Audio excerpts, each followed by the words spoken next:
Gyanta Minaba Darkar Oi.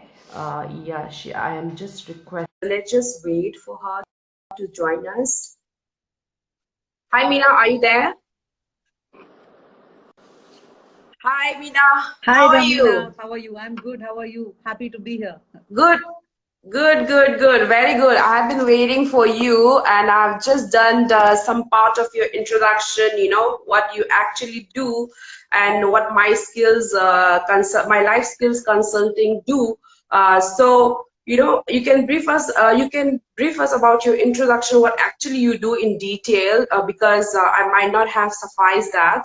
And also, as the first question to you with your introduction, let us know what exactly is addiction, and then what leads to the addiction, the beginning of the addiction. Let us know that. Okay. Thank you, Ramina, for having me here. I'm a Thank you. psychotherapist and a healer, and we have been into the work of de-addiction since 2013, running a treatment center where people get admitted to be treated for substance addiction, predominantly alcohol and other drugs. So, to answer your question, what is addiction?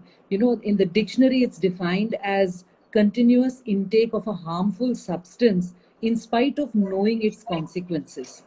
So, for example, alcohol is legal and people drink socially to enjoy themselves and have fun, right? In countries, a meal is incomplete without a glass of wine, and there is nothing wrong with that. However, an alcoholic is somebody who continues to consume more and more and more alcohol progressively, even though his health, his finances, his relationships are all getting compromised. So that's a very broad uh, definition, understanding of what is addiction. Repeated.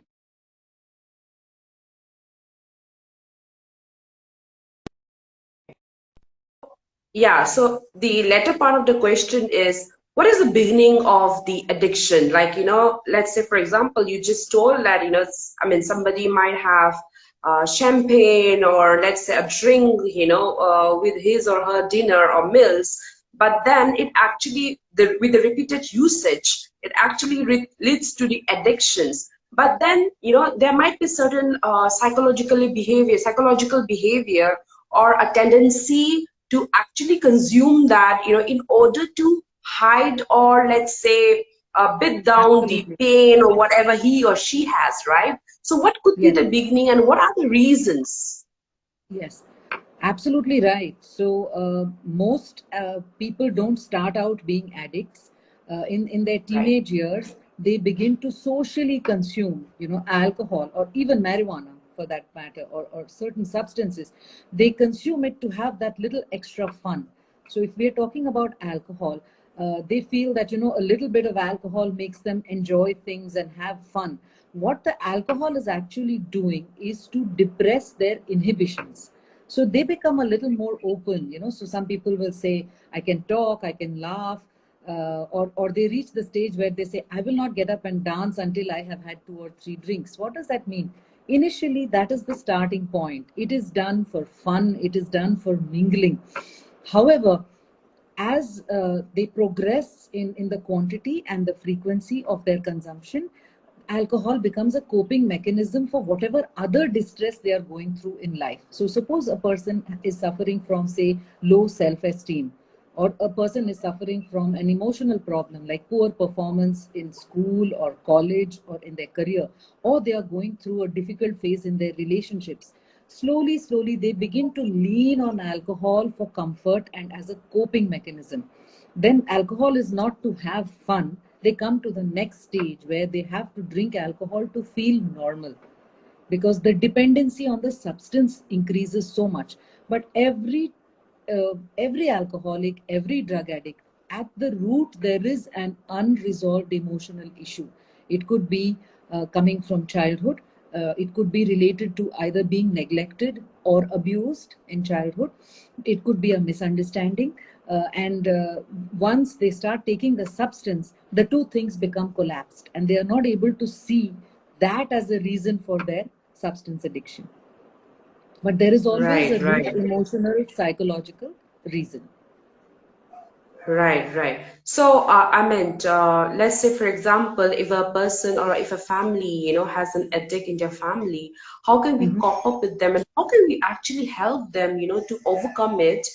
Or Hmm. let's say, in the future scenario, I hope you might be having cases where people get cured with the, help of the or support of the families and all. So how long, I mean, how does a family role play into this? Very good question, Ramina. You see, the person is living with the family, but as they go deeper into addiction, they really isolate themselves. They feel that nobody understands them. So they start staying alone.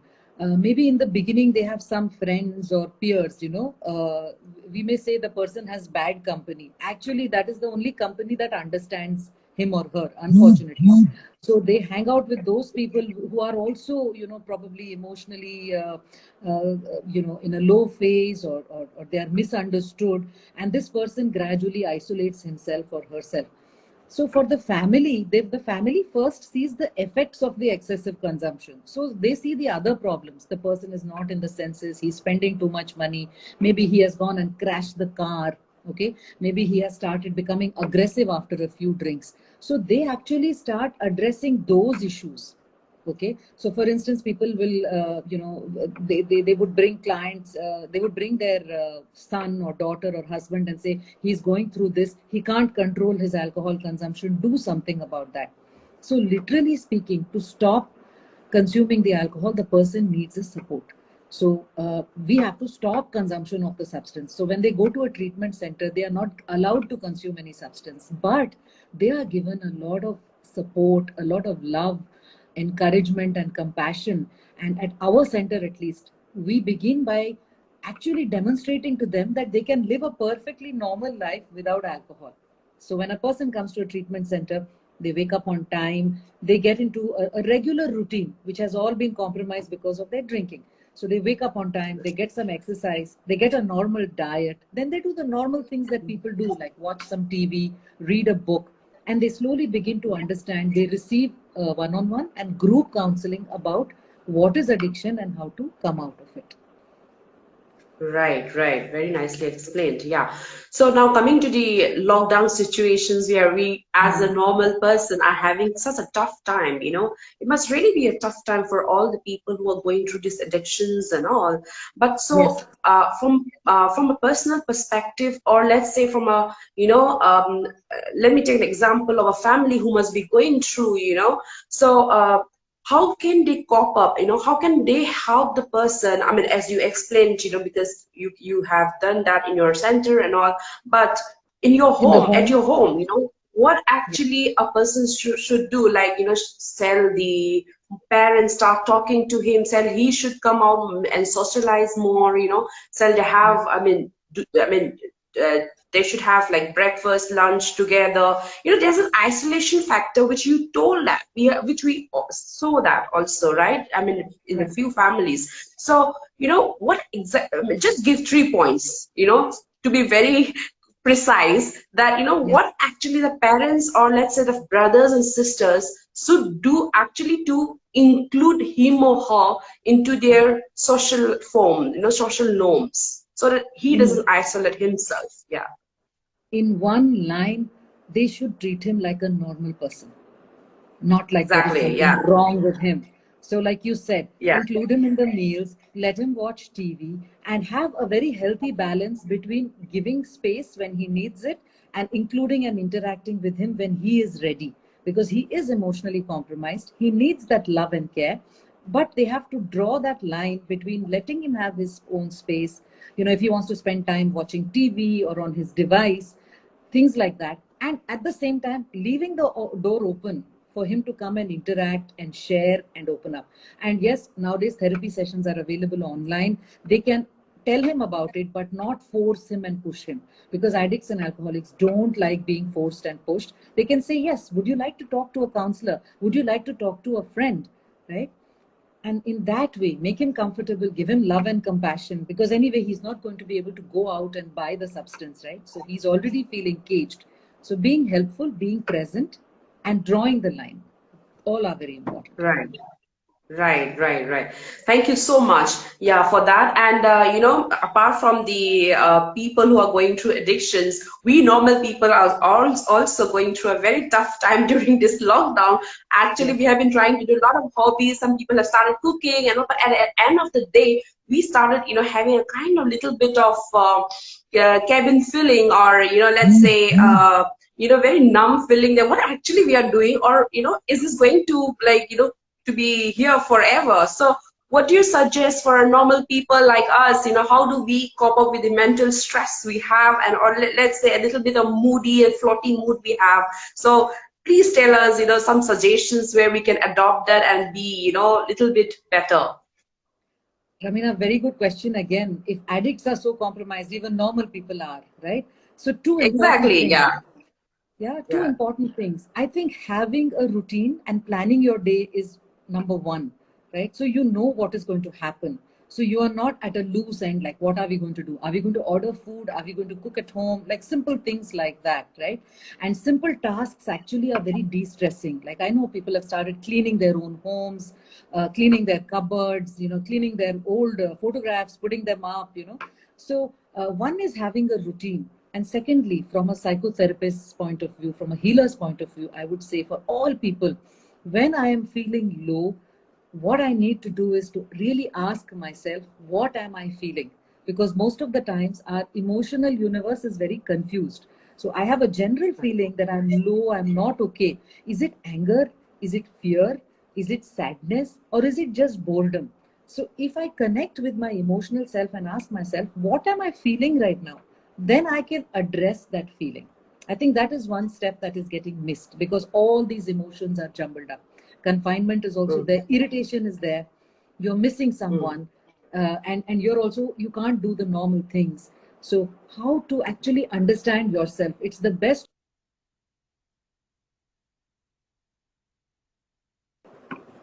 Yeah. Yeah.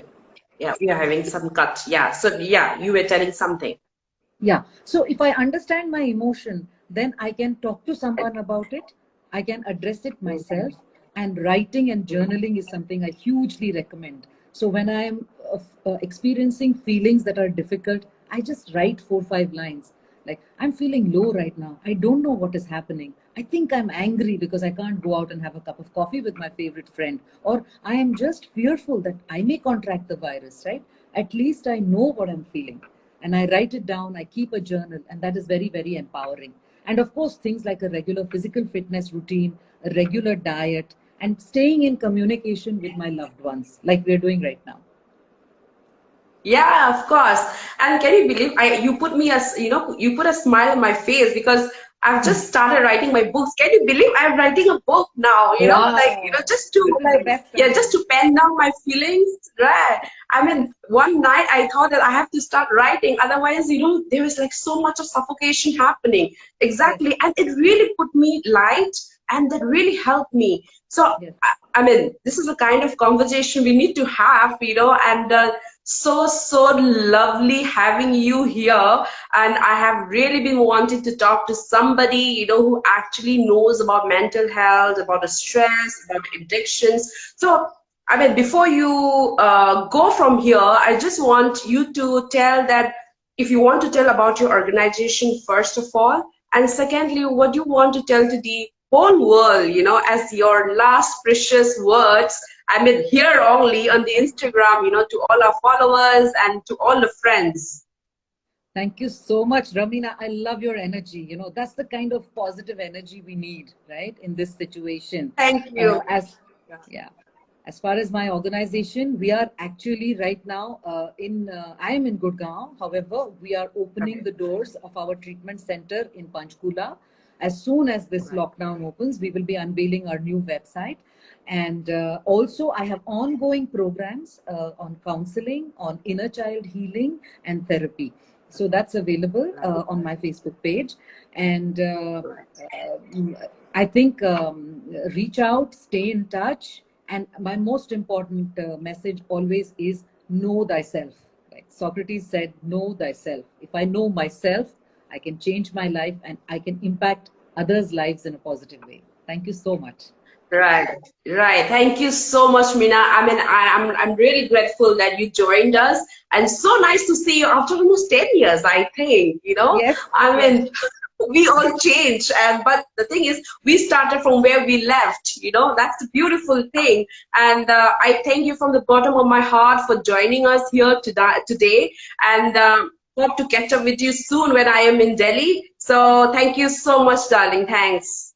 Thank you, Ramina. Same here. Same here. Lovely to Yeah, connect with you. thank you. Have a nice day ahead. Yeah, thank you. Bye, Ramina. Bye, everyone. Bye, bye, bye, bye. Bye.